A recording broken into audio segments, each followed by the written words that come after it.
Good morning. My name is Ozzie Jurock. I'm the host of OzBuzz, where we try to meet interesting, eclectic, and highly successful people. And one of those people is Mr. Gold himself, Mr. Michael Levy. Welcome, Michael.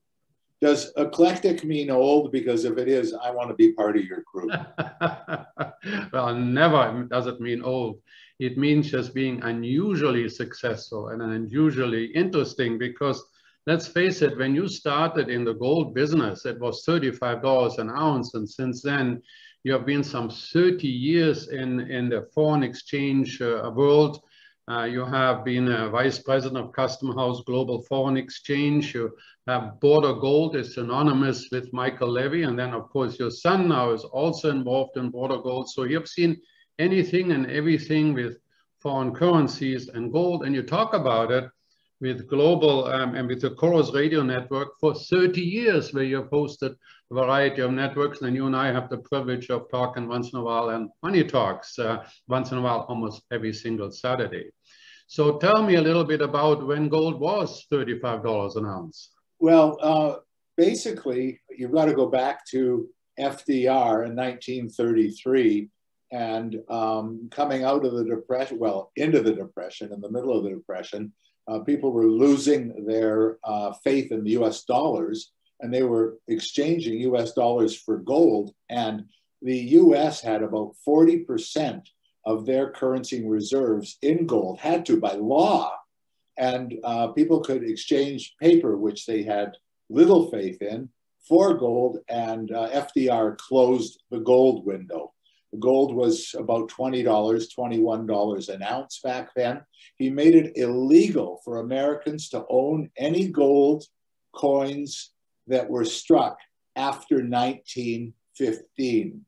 So in other words, you could not exchange your dollars, your cash, for something in gold that was an equivalent, not a collector's piece, but an equivalent. So they took the arbitrary year 1915, and people were not allowed by law to own gold because it was subverting the US dollar.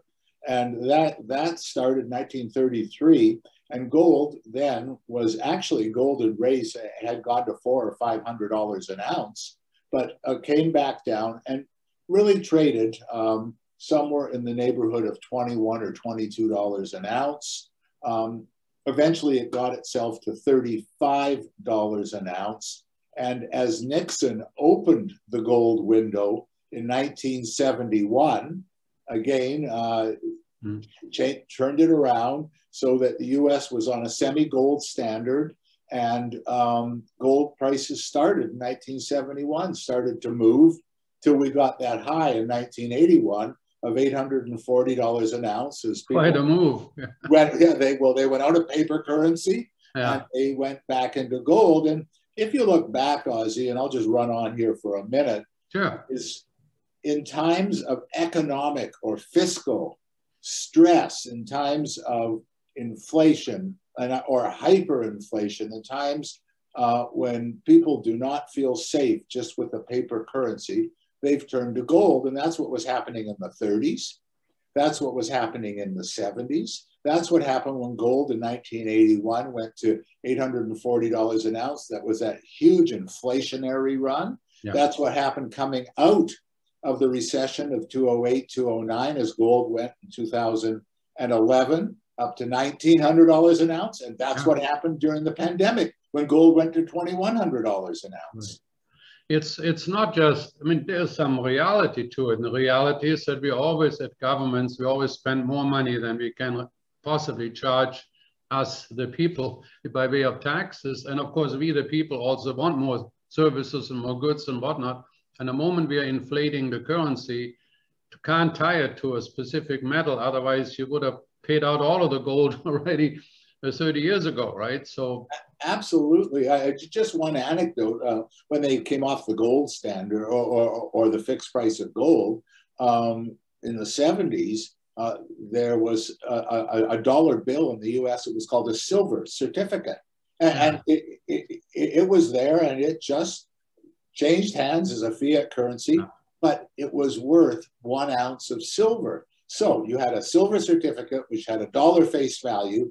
And if you went to the San Francisco Mint and gave them your silver certificate, they would give you an ounce of silver, which was worth $1.29. So people were lining up with their silver certificates to cash them in until they closed that window also.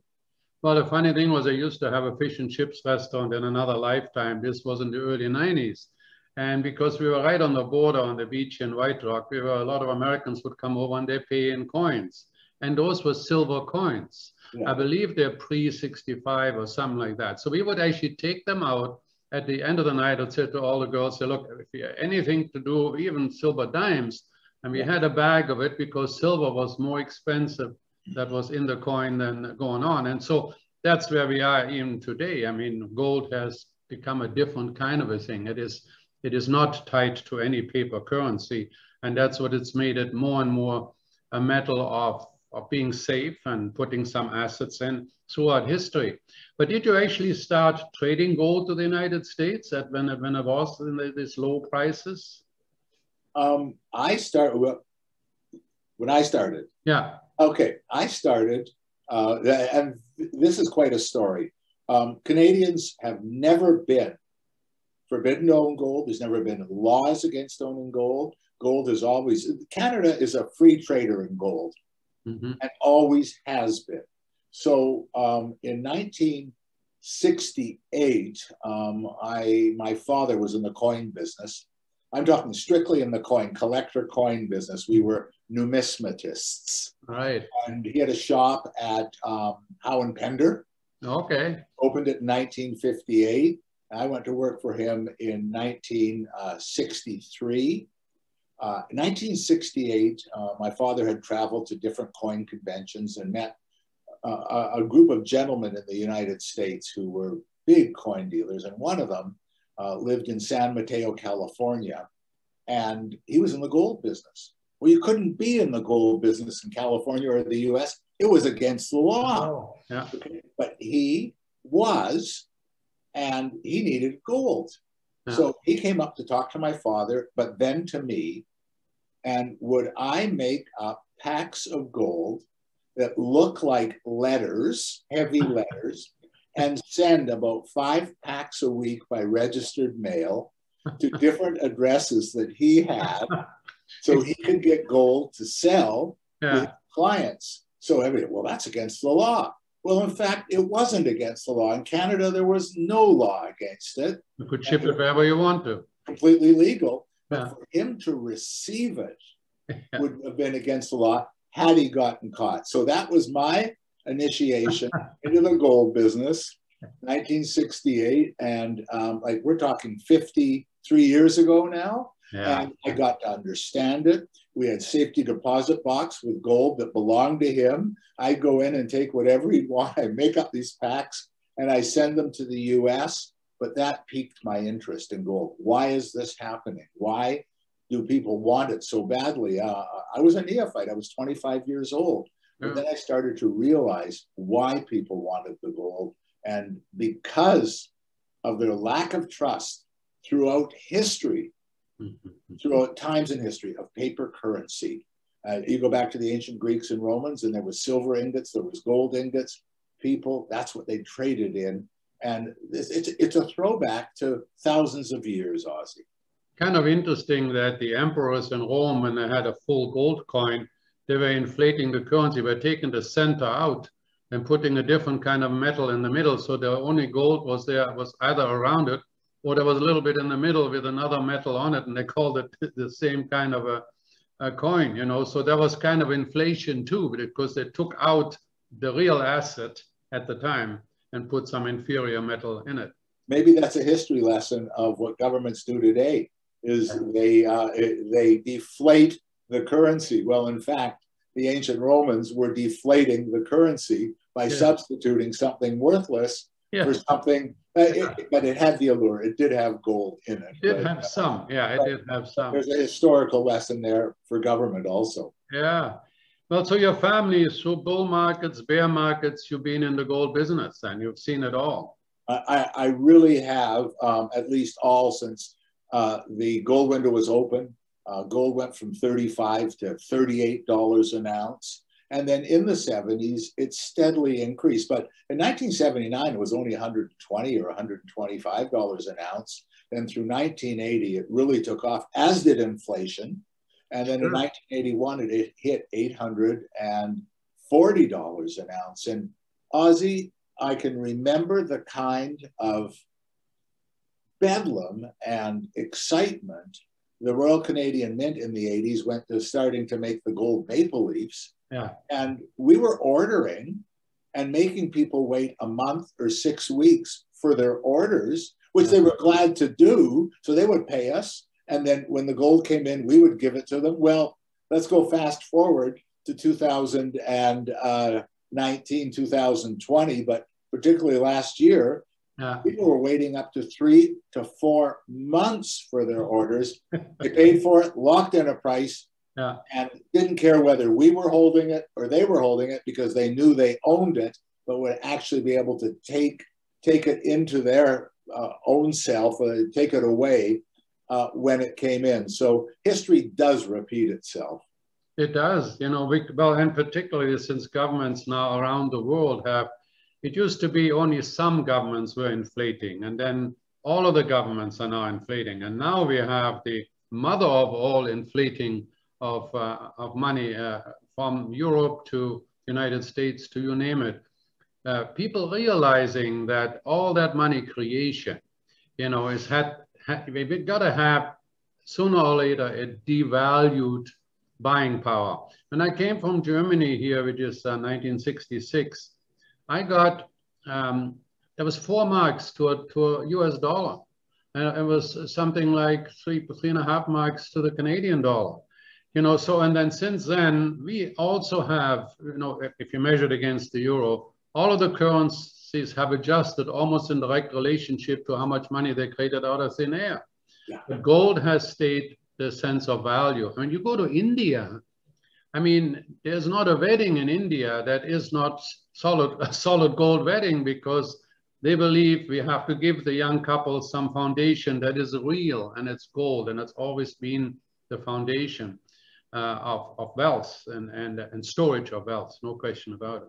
Look at China, Chinese New Year's. The big gift is gold. There's the cyclical bull markets in gold are around this time of year.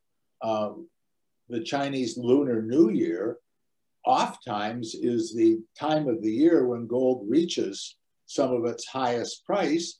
Again, in India, for wedding gifts, it's India and China who are the largest retail consumers of gold in the world. But what they're doing is they're buying bullion.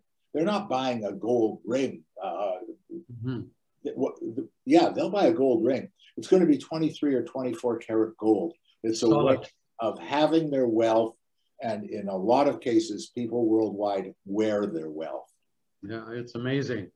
Well, certainly, though, it seems to be this last 2 years, so there's something else at play. I mean, we seem to now and I go to YouTube and I look, people are predicting 3,000 gold, $5,000 gold, $10,000 gold.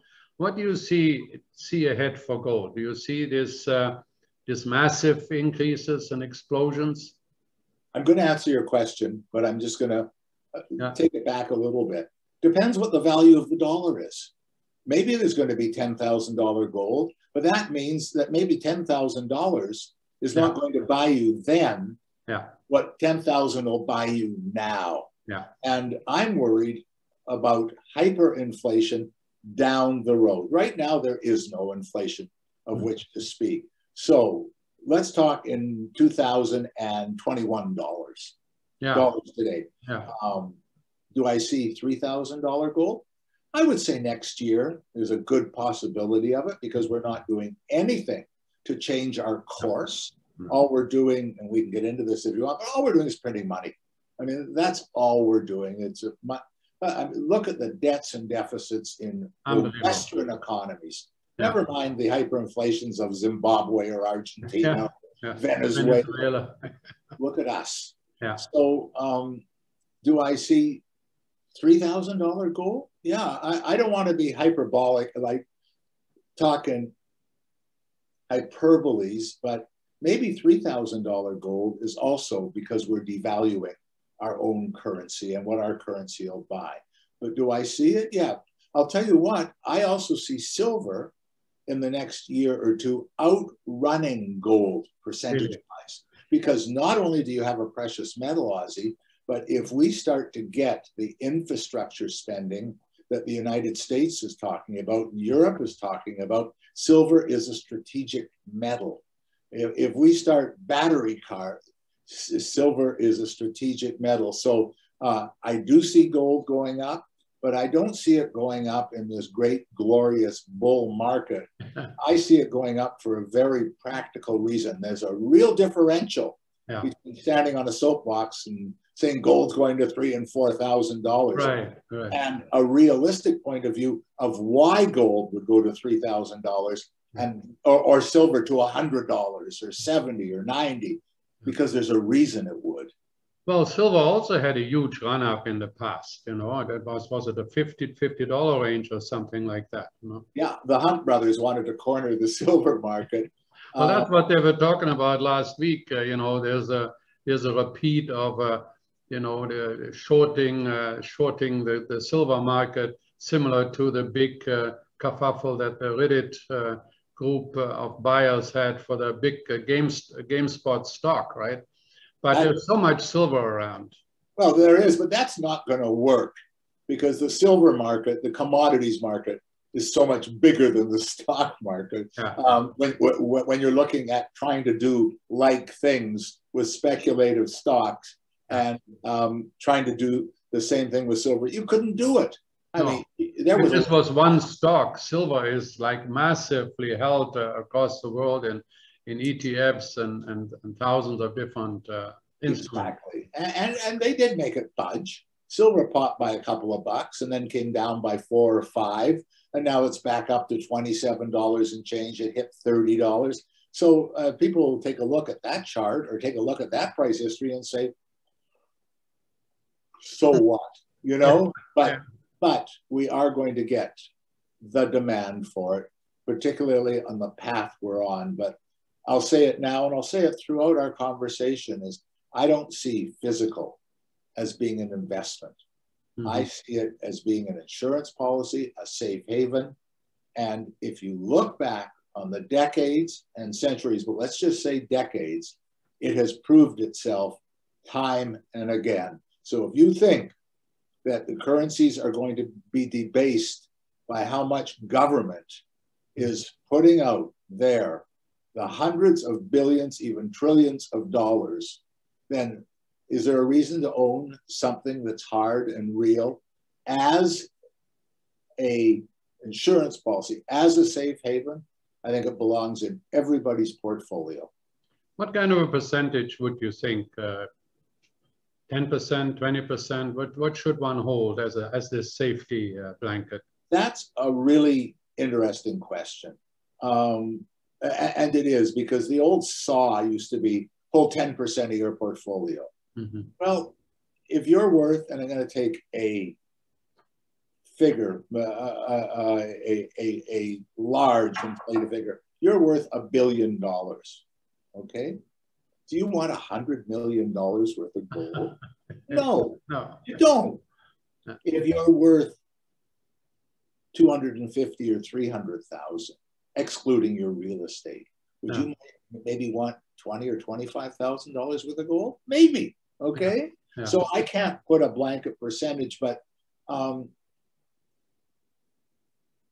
watching Rob's business, Border Gold, it wasn't unusual to see sales of gold of 5,000, 10,000, gold or silver, $20,000 in a sale, even 50,000 in a sale.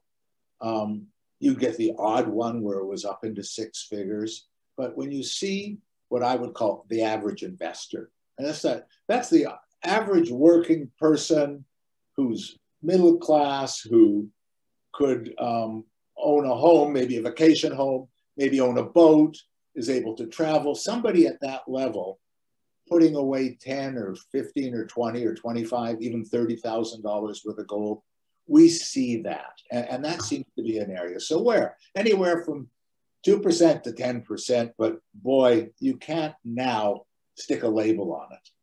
No, and that makes so much sense. Well, the whole idea, of course, will there be deflation and inflation? I've been arguing in my book, Forget About Location, in 1998. I felt that we had actually inflated our currencies. We didn't call it inflation. We just simply, it happened. The average house price was 13,500 in 1963. By 78, it was 278,000. So extrapolating those 35 years of increases in house prices, I thought if we kept on printing money we did then, for another 35 years, every house in Vancouver would be worth $6 million. Well, 2 years ago on the west side, we clocked in at 4 million, which seemed to be simply unbelievable.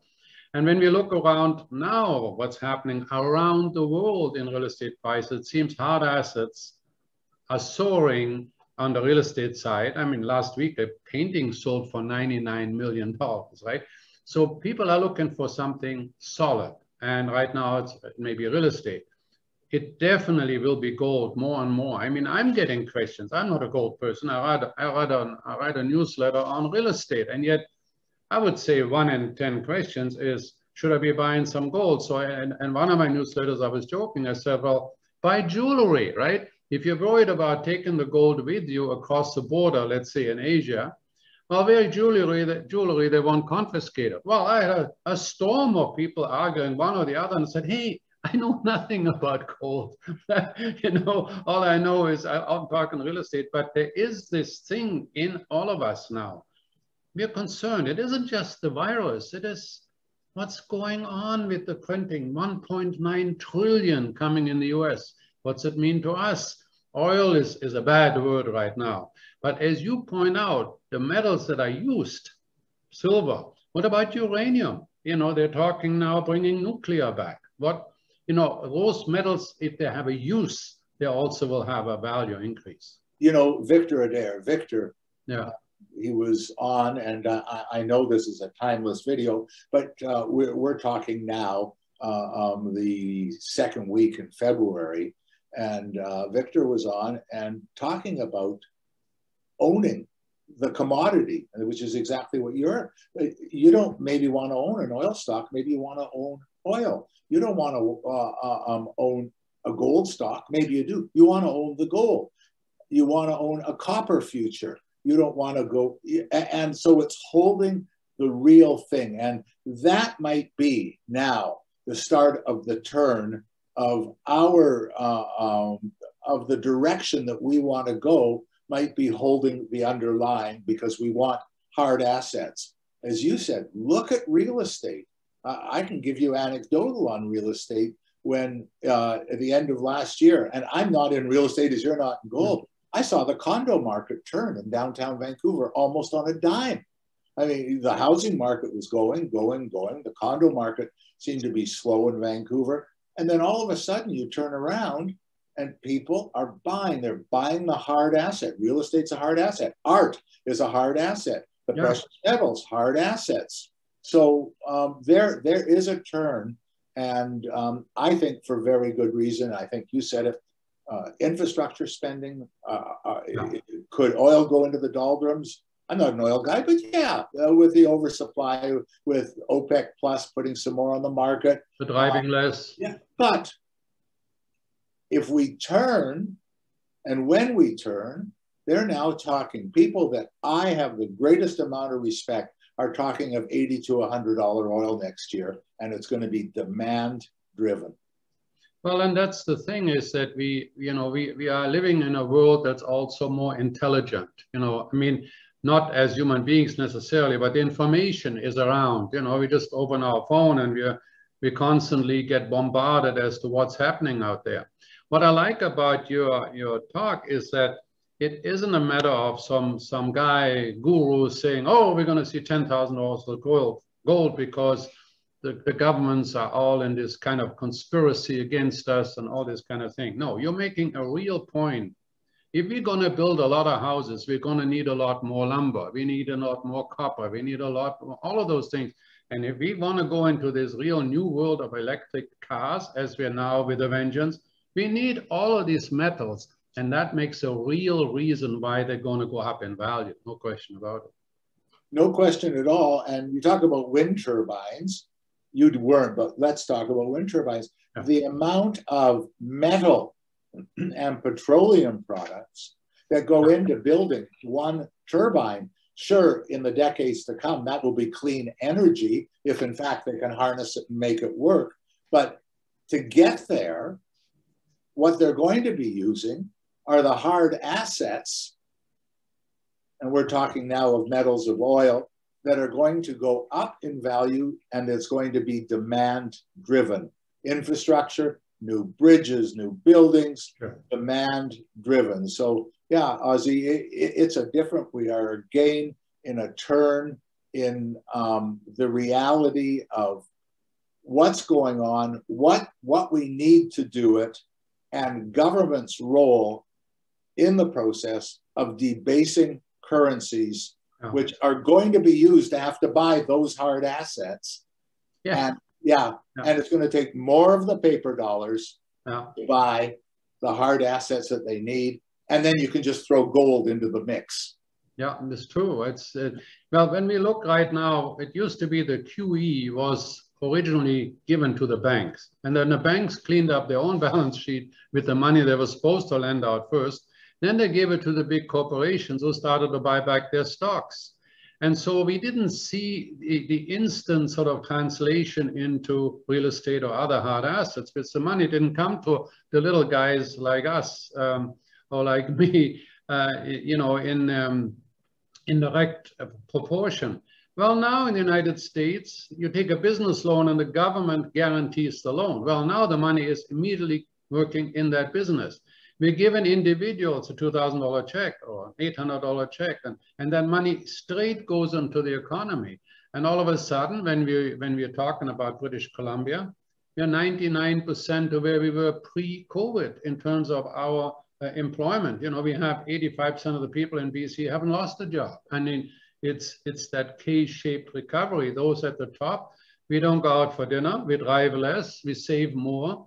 And so all that combination, all of a sudden, we are looking for something else to invest in. And gold is certainly one thing that the average person maybe never considered, but now he says, you know what, Martha, maybe we should have a little insurance policy. But you know, that brings a very interesting story when they tried to short silver weekend before last. And it got out there through Reddit and through the different websites about what they're going to do for silver.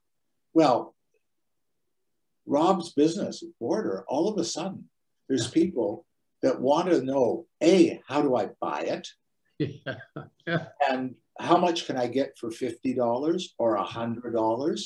That is the psyche. And through the average Joe, who would never think of it until he saw that people were making so much money in stocks like GameStop or whatever, and can I get on this bandwagon? That's a mass psychology, but you peel away the peel of the onion, and what it is more people are starting to think of, how do I protect? Maybe I should own a little of this. Maybe it's going to go up big time, so I'm going to make some dollars, and that is not, to me, the reason to buy it, but there is an underlying reason of maybe I don't trust what's going on with what government, what the society itself is putting forth. And it's the lack of trust that I want something that's tangible, that I can count on if things go sour again.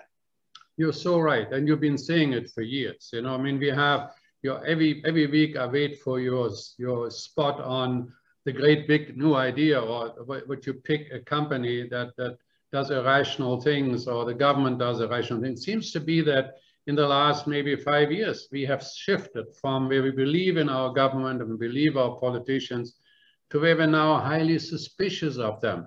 I made a speech the other night and I was joking. I said, you know, even if a politician today tells us he lied, we don't believe him, you know. I did. You know, it's become no more, you know, we just don't want to be, we have to want to be more self-reliant. And yes, that's why we have a market I tell you honestly, I've been in this real estate business a long time. I've never seen quite this kind of market because of COVID, there are no open houses. So you have to actually book a showing with a couple. Well, if you have 20 people wanting to see the house, you have to have 20 times 15 minutes booked.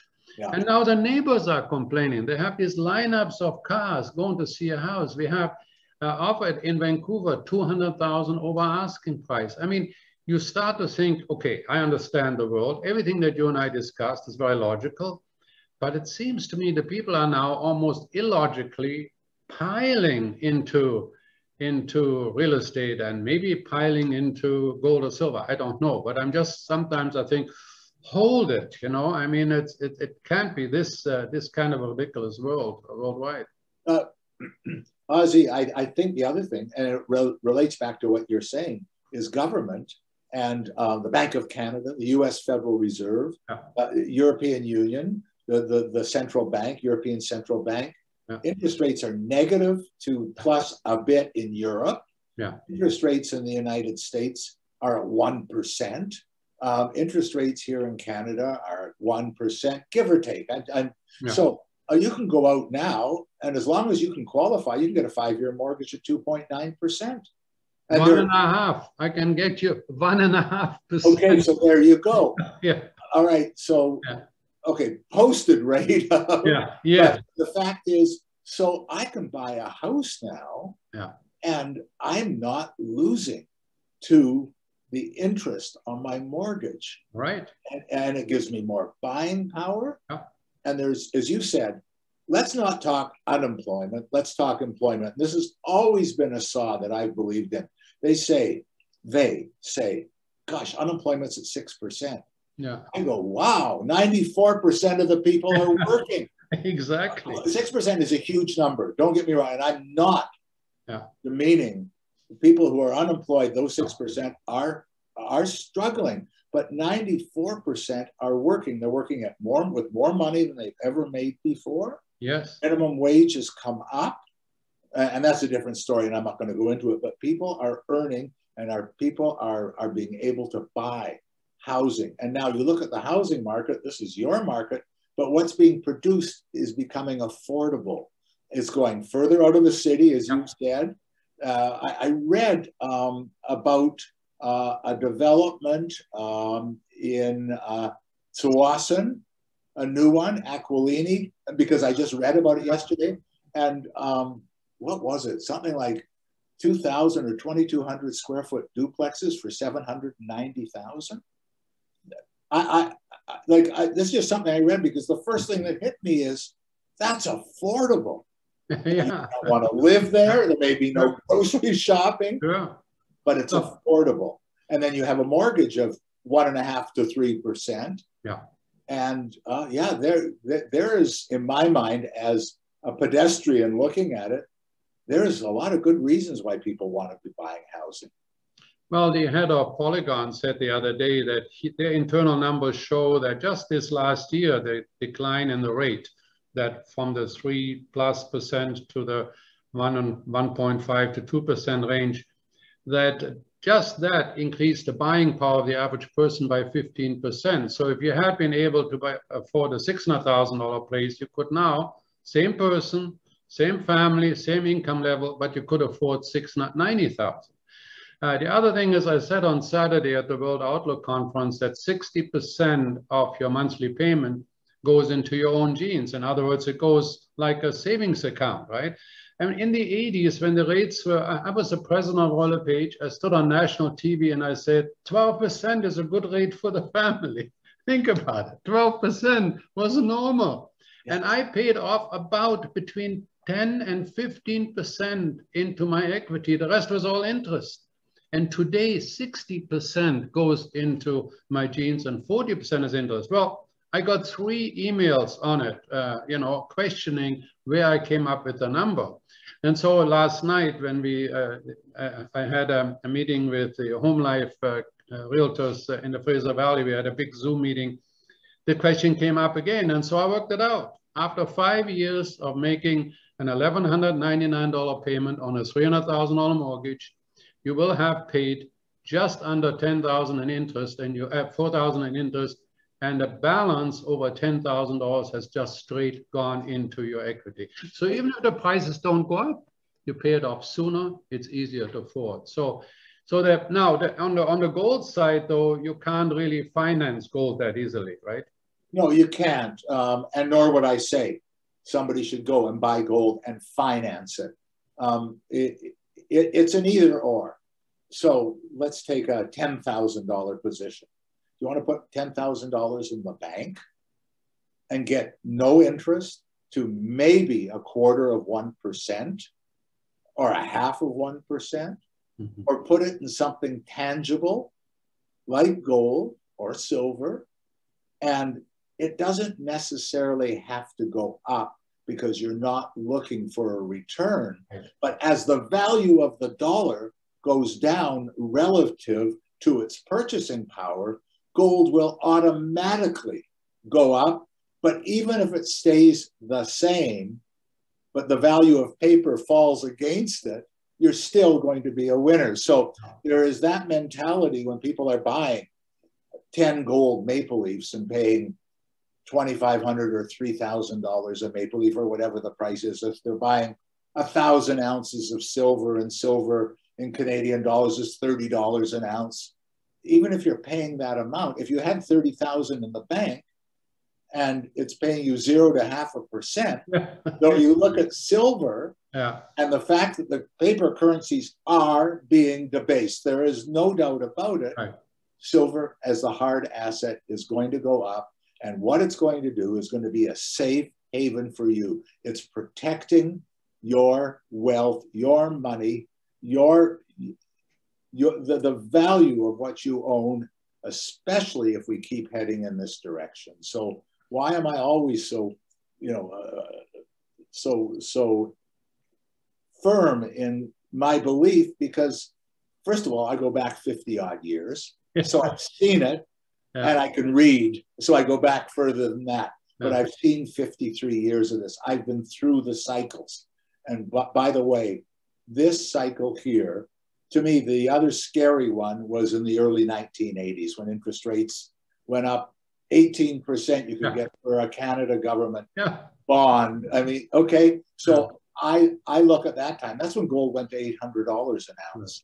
I'm looking at this as being significantly different because I don't see how government is ever going to balance their books again. And if you can't balance your books, you're going to debase your currency.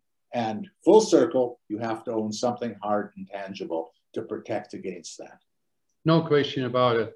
Well, maybe in sort of some final thoughts, what the average person, should they buy a bar or should they buy the coins? There's a premium on coins, but are they easy? There is. Yeah. There is. So if you bought a kilo bar of gold, it's about 32 ounces. And that's a lot of money. The premiums are that small, okay? The buy, sell, the difference between the buy and the sell. If you buy a manufactured piece like a gold maple leaf, your premiums are going to be a little bigger. The funny thing is that when you buy it, you're going to pay a premium. When you sell it back, you're going to get a premium. If the market is doing approximately what it's doing here. If gold prices fell tomorrow by $300 or $400, the premiums would come out, okay? But the trajectory today is it's going up. So I personally like the gold maple leaf, the Canadian gold maple leaf. It's a world standard coin. It's pure gold, 4 nines, fine. It's as pure as it's going to be, or 5 nines, fine. What I own gold maple leafs. Okay, that's what I own. Silver, I like silver bars. I like the silver maple leaf because again it attracts a premium. But buy 5 ounce bars, 10 ounce bars, buy silver maple leafs, and on your silver maple leafs, you're going to pay a premium, but right at this point, you're going to get a premium back too. Of course, there's a spread between buy and sell, but it's not a huge spread. So I own gold gold maple leafs. I own silver bullion. Okay, some maple leafs, some bars. That's what I own. And when people ask me what to buy, I can't tell you what to buy. I can tell you what I've bought. Yeah. And the other thing, Ozzie, is don't be afraid of price. Don't, when you buy it, sure, the price is high, everything is relative. Yeah. 3, 4 years from now, 5 years from now, this price may be low. So don't, if you're going to buy it. Don't wait for it to come down. Yeah. You know, I'm going to buy that stock when it falls again. And boy, am I going to make some money. Oh, it didn't fall again. So, you know, wade into the water. Oh, real estate. Same. Exactly. Wade into the water and do what you're going to do. But again, I like maple leafs, gold maple leafs. I like silver maple leafs. I like silver bullion. But if you want to buy larger denominations, buy a 5-ounce gold bar, buy a 10-ounce gold bar. But I think the important thing, though, is also deal with a quality dealer. You got to have, I'm always worried about, you know, these late night TVs, you know, you get, buy this gold bar and I'll send you a free bicycle, or, you know, there are all these oddball kind of, so you want to make sure that, it, you know, like a Border Gold, how long has Border Gold been in business? Well, actually, I've been in the gold business since 1968. Border Gold was incorporated in 1992, but we just operated under a different name, so same company, but actually Border Gold. And the reason it is that Carol, my wife, and I were in the gold business, and we called it Border Gold. A really good reason. We were in White Rock. We were on the border. So we called it Border Gold. And, but in business, I've been in business 53 years, but in business, in actual years, we're coming on 20 years as Border Gold. Rob joined the fray, and I think Rob, your son, 2012, 2013. Yeah. And oh, Ozzie, the transformation on how things are done today compared to how I did it. I say to Rob sometimes, if it gets busy, do you want me to come in and help you? And he says, no, thanks, Dad.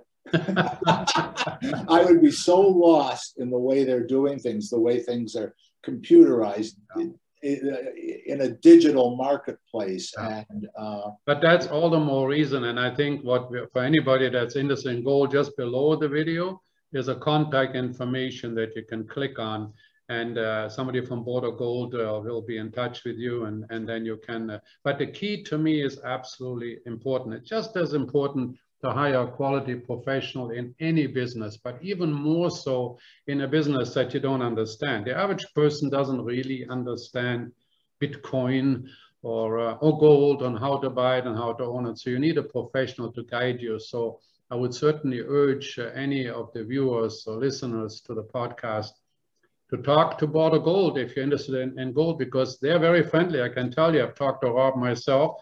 Inside 15 minutes, he's lifted the fog of non-understanding to where you say, oh, okay, now I can make an intelligent decision. Is there any final thoughts you want to leave with the viewers? Yeah, I think you nailed it. Go where you can trust. And if a story sounds too good to be true and you're going to get the free pony when you order some gold, then it is too good to be true. What you want is competitive pricing with somebody you can trust. And you know that if you pay your money, you're going to get it. And when you want to sell it, you're going to get a fair price. And I can say unabashedly and with great pride, Border Gold is the place to do it. I have no problem telling that to my friends. It's easy to talk to strangers, but you want to be really careful when you talk to your friends, and I can say that to my friends. Well, and I would salute that. And of course, I see you or hear you at least every Saturday for 25 plus years. So you've been around, I've been around, and I think in anybody that's interested in that very unique kind of an asset, gold, would be well served to click down below and or click on the website below and take a look at Border Gold and get information there. Michael, thank you so much for taking the time. It was great chatting with you. I have a better understanding about gold and the world of gold and how much of it we should own and what we realistically should be expecting. Thank you. Ozzie, you're welcome, and great conversation. And you and I have had some great ones over the years. So this is right up there. Thank you. Thanks for coming.